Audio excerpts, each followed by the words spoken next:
বাম সরকার ফেরান, জিত কি বামপন্থী?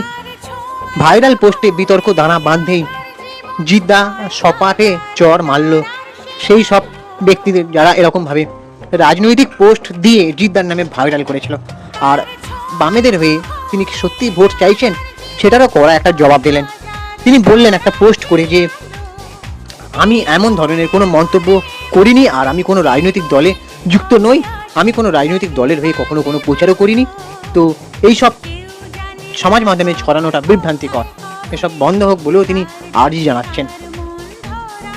তো এবার তোমাদের কি মনে হয় তোমরা অবশ্যই জানাও আমাদের কমেন্ট বক্সে যে জিদ্দার নামে যারা এটা এই করেছে, মানে টলিউড ইন্ডাস্ট্রিতে তো সেরকমভাবে কেউ বাকি নেই, রন্ধে রন্ধে রাজনীতিতে যোগদান করছে।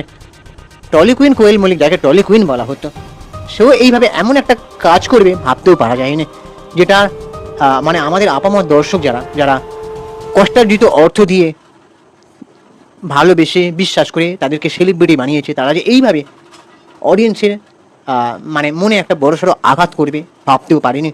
কিন্তু জিদ্দা বুম্বাদা এরা তো কেউ রাজনীতিতে যোগদান করেননি, জিদ্দাকে নিয়ে এমন পোস্ট কেন? তো জিদ্দা কখনো রাজনীতিতে যোগ দেবেন না, আমি আগেও বলেছি পৃথিবী যদি উল্টে যায় তাও দেবেন না রাজনীতিতে যোগ। আর যদি কখনো করেন তাহলে খুব কষ্ট পাবো আমরা, আর হয়তো আমি আর ফ্যানও থাকবো না জিদ্দার। ঠিক আছে, তো এরকম বিভ্রান্তিমূলক পোস্ট ছড়ানোটা বন্ধ হোক।